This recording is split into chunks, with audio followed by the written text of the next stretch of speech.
تبقى صاحي في أمان الله وعندك ومُقبِل على الحياة ومبتسم وكده، تلاقي الحاج عبد الحليم تلاقي عبد الحليم حافظ يقول لك: "طريقك مسدود، مسدود، مسدود." هل طريقك فعلًا مسدود؟ يعني هل دي حقيقة؟ الفكرة فين هنا؟ يعني أنا قعدت أفكّر فيها إن دايمًا الخساير مثلًا لمّا بتبقى بعد كده أنا خلاص باعمل حاجة عشان أخرج منها، دايمًا بتبقى مركّبة. ال ال ال ال الابتلاءات لمّا بتيجي، الابتلاء بيزيد بعد فترة معيّنة. لمّا يحصل عندي مشكلة في الشغل، أنا عندي مشكلة أصلًا إن أنا دخلي قليل مش عارف إيه، فلمّا تيجي عند مرحلة معيّنة لأ، أنت هتسيب الشغل خالص. الفكرة حتى كنا اتكلمنا قبل كده عن مرحلة اللي هي بتاعة وادي اليأس، بس إحنا المرّة دي هنتكلم من وجهة نظر مختلفة شوية، ليها علاقة بفكرة طب إيه الحكمة؟ يعني أنا أصلًا وأنا موجود في المنطقة ديّة، هي المنطقة دي جات إزاي؟ يعني تعالوا مثلًا نشوف مثلًا قصة سيدنا يوسف. يعني قصة سيدنا يوسف أول ابتلاء خالص، أولًا هو كان أحب أبنائه لأبيه، تمام، أحب الأبناء لسيدنا يعقوب. فإيه اللي حصل أول حاجة؟ بسم الله الرحمن الرحيم، إخواته رموه في البير. طيب خلصت الابتلاءات عن كده؟ لا ما خلصتش، كان هيموت. لأ اتباع عبد. طب بعد ما اتباع عبد راح لقى نفسه في بيت العزيز وخلاص إن هو ف ف فخلاص المشكلة تقريبًا يعني ما اتحلتش، ولكن هيعيش حياة معقولة، لإنه بقى موجود في بيت العزيز. تطلع حاجة تانية جديدة: وراودته التي هو في بيتها عن نفسه. طيب خلاص العزيز مصر عرف الحقيقة، والراجل قال لو قميصه اتقطع من قدّام يبقى هو اللي كدّاب، لكن لو قميصه اتقطع من ورا يبقى هي اللي كدّابة.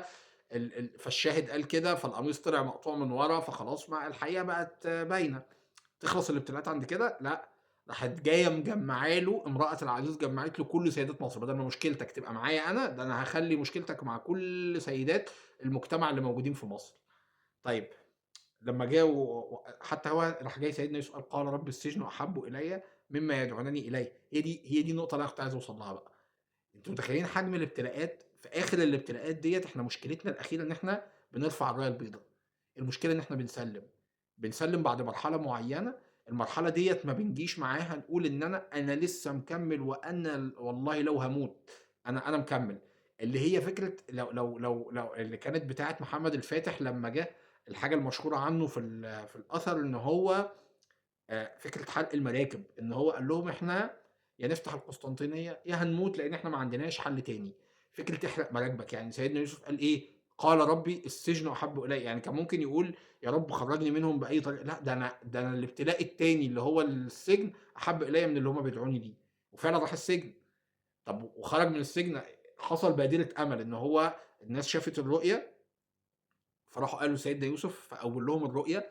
فاللي خرج بقى ساقي العزيز ده سيدنا يوسف قال له إيه: اذكرني عند ربك. فلمّا ذكره عند ربه إيه اللي حصل؟ المفروض يخرج، لأ ما خرجش، فلبث في السجن بضع سنين. بضع سنين ديّة من 3 ل9. ف ف فعدد السنين كمان زادت اللي هو موجود فيها في السجن. فالفكرة هنا بعد كده جه الفرج الكبير أوي من ربنا سبحانه وتعالى برؤية. الفكرة هنا فين؟ الفكرة هنا اللي أنا قعدت أفكّر فيها، هو طريقك مسدود، قد تبدو مسدود، ومسدود، ومسدود، لكن هو ممكن ما يتفتحش عند تالت واحدة. أنت مشكلتك الرئيسية إن أنت دايمًا بتسلِّم. لو إحنا جينا نتكلم إحنا بنستسلم بدري، إحنا نفسنا قصيّر. إحنا بنيجي بعد مرحلة معيّنة أول ما يحصل أي حاجة، يا إمّا خلاص أنا بابقى شايف إن أنا لا، لا، لأ، ده مش طريقي، روح يا عم شوف لك أي حاجة فيها أمان. عارف أنت لمّا تفتح شباك تلاقي موجة هوا ضربت وشّك بسرعة جدًا، لأ اقفل الشباك بسرعة، أنت مش مستحمل الصقيع اللي موجود برّه. ف ف فتلاقي نفْسك إن أنت إن أنت رُحت جاري داخل لمنطقة الأمان تاني، تمام، أو إن أنت خرجت برّه عادي، فما استحملتش بقى البرد ده، وقفت في البرد وخلاص سِبت بقى الهوا فالهوا لمّا لسع جسمك كلّه حسّيت إن أنت لا، لا، لا، لا، دي مش منطقتي خالص، فاستحملت مع أقرب خسارة انسحبت تاني، تمام، أو تواجدت حبّة فالخسارة زادت عليك وتضاعفت، فلقيت إن هو لأ، الطريق ده صعب أوي، أنا ما أقدرش أمشي فيه، دي مش سكتي. أنا أروح أشتغل لي وظيفة حلوة، أقعد في حتّة فيها أمان، وإن شاء الله هابقى مبسوط وخلاص. تمام. في الآخر على فكرة هي اختيارات، يعني يعني مش أي حد صح ولا مش أي حد غلط. يعني اللي اختار اختيار إن هو يكون موجود في وظيفة ومكمّل فيها، تمام. بس أنا في السلسلة ديّة ما باتكلّمش على الناس اللي اختارت فكرة الأمان. أنا هنا باتكلّم عن من واقع تجربة أنا عِشتها، ومن واقع الناس اللي هي حابة تعيش نفس التجارب، اللي هي بتأدّي في الآخر لنتايج مختلفة، اللي هي هتخلّيك أنت نَفْسك شخص مختلف. الفكرة أنت عارف فين؟ إن الموضوع في أوله يبدو صعب، يعني إيه يبدو صعب؟ يعني يبدو سيدنا يوسف إن هو اترمى في البير وخد الرحلة الصعبة دي كلها، في الآخر النتايج دايمًا بتبقى نتايج، مش عايز أقول إنها نتايج عادية، لكن نتايج مبهرة. أنت دايمًا بتبقى يعني أنت دايمًا بتبقى عندك كتير أوي من الناس اللي هم عايشين في فكرة الأمان الوظيفي. فالفكرة فين؟ الفكرة هنا كل واحد بيختار. أنا دلوقتي لو أنا عايز أبقى عندي شركة وعايز يبقى عندي دخل كبير، أنت دخلك يبقى 10 أضعاف، يبقى أنت واحد بتساوي 10، 50، 100، 1000، 2000 من الناس العادية اللي بتشتغل، اللي هو اختار فكرة الأمان. فهي الموضوع بيبقى راجع لك أنت، هل أنت قادر إنك تدفع الضريبة؟ هل أنت قادر إن أنت تتحمل؟ والضريبة ديّة مش معروفة بوقت، يعني سيدنا يوسف كل مرة كان خلاص بالنسبة له الموضوع انتهى يطلع له حاجة جديدة، كل مرة الموضوع انتهى يطلع له حاجة جديدة. هل أنت قادر تدفع الضريبة دي؟ وكل القصص، إحنا لو جينا على النبي عليه الصلاة والسلام لسه طفل وأمه اتوفت، طب لسه ما فاقش من أمه، جده اتوفى، جده عبد المطلب على طول. بقى طب عمه أبو طالب بقى موجود معاه وبيحميه، بدأ الرسالة. ما فيش أول ما الرسالة بدأت وبدأ إن هو خلاص يعني عمه بيحميه وفي تحديات كتير أصلًا. هل في الوقت ده وسيدة خديجة هي أكتر حد داعم ليه، الاتنين يموتوا في عام واحد، عام الحزن. الاتنين يموتوا في عام واحد، تخيلوا والعام ده كمان اللي يحصل فيه أحداث الطائف. تخيلوا النبي عليه الصلاة والسلام أشرف الخلق، الناس يكونوا موقفين السفهاء بتوع القوم يحدفوه بالطوب ويحدفوه بالقمامة ويحدفوه ورجله تتشقق وهو صلى الله عليه وسلم موجود في زيارة الطائف. انت متخيل؟ الفكرة هنا إن النبي عليه الصلاة والسلام إيه طب تعالَ ناخد نقلة بقى نوعية كده. سيدنا يوسف بقى عزيز مصر، سيدنا محمد خاتم المرسلين، بعديها الإسراء والمعراج، بعديها نروح المدينة، بقت أمة كنتم خير أمة أخرجت للناس. شوف، سيبك بقى من النتايج ديّة، شوف النتايج على بتاعة الأشخاص العاديين، يعني دول أنبياء. لو أنت شوف تجارب البشر العادية، شوف تجارب البشر العادية وشوف تجربة أي شخص فضل واستمر وبقى عنده إصرار إنه يكمّل في الحاجة اللي بتحصل له، قدر يتعامل مع الفشل، وكل فشل كان بيطلع منه أقوى من اللي قبله. فكل فشل بيبني عليه كأنه بيبني سلِّم كده من الفشل، يحط سلِّمة فشل على سلِّمة فشل على سلِّمة فشل، فتسبب نجاح كبير، نجاح عظيم. لإن عارفين لمّا سألوا جاك ما قالوا له إن أنت بتاع موقع علي بابا، قال له: "هو أنت إزاي؟" قال له: "أنت نجحت إزاي؟" قال لهم: "فشلت كتير." فقال له: "طب يعني إيه علاقة ده؟" ف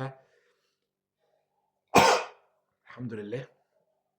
قال لهم: لمّا فشلت كتير اتعلمت، بقى عندي تراكم تجارب، ف ف فرجعت تاني أفشل أكتر، فلمّا فشلت كتير اتعلمت كتير، ف ف ف فقدرت أبني على الفشل بتاعي تجارب ناجحة بعد كده. هي دي الفكرة. الفكرة إن ال إن إن إن إن أنت لمّا تلاقي طريقك مسدود، مسدود، مسدود، دَوّر على دَوّر على الباب المفتوح في أي مكان. دَوّر إن أنت، طب لو ما فيش باب اعمل أنت الباب. طب لو في حيطة اقعد كسّر في الحيطة، أنت مش عارف إيه اللي هيحصل. ده السيدة مريم جريت 7 أشواط رايح جاي وهي بتجري بين جبلين، والجبلين إيه اللي هيحصل فيهم يعني، وفي منطقة ما فيش فيها أي حد أصلًا، وفي الآخر المنطقة عادي فجّرت بير زمزم. المعجزات بتحصل للإنسان لمّا يفضل مستمر، الاستمرارية هي الإعجاز الحقيقي. رغم كل الفشل، رغم الإحباط، يفضل وكل مرّة يبقى عنده طاقة وعنده عزيمة أكتر وعنده تفاؤل. مش إنسان مُحبط، لأ عنده تفاؤل وهو شايف إن أنا لأ، المرّة دي التجربة ديّة هي اللي هتنجح، المرّة دي هاعمل أحسن من المرّة اللي فاتت. دي الحاجة الوحيدة اللي بتضمن للإنسان الوجود، دي الحاجة الوحيدة اللي بتضمن للإنسان البقاء، اللي بتضمن للإنسان إن هو قادر إنه يحقق نتيجة رغم كل الحاجات المحيطة بيه. ولكن أوعدك لو أنت كمّلت إنك هتحقق نتيجة مش طبيعية. أوعدك لو أنت كنت بتتمنى إن أنت تكون موظف، أنت هتبقى مدير. أوعدك لو أنت كنت بتتمنى إن أنت يبقى عندك بس فلوس عادية، هيبقى معاك ملايين. أوعدك إن أنت هتبقى موجود في position أعلى كتير لو أنت كمّلت واستمريت واتعلمت. أنت هتبقى رائد في الحاجة اللي أنت موجود فيها، و و وهتبقى أنت هتبقى أنت لإن غيرك كتير أوي استسلم، غيرك كتير الطابور مليان بقصص من الناس اللي وقفت عند أول عقبة، فاختارت فكرة الأمان. فأنت اخترت طريق ما بيمشيش فيه، أنت اخترت طريق مهجور ما بيمشيش فيه ناس. فما دام الطريق مهجور، هتبقى أنت الشخص المميز اللي الناس كلها باصة عليك.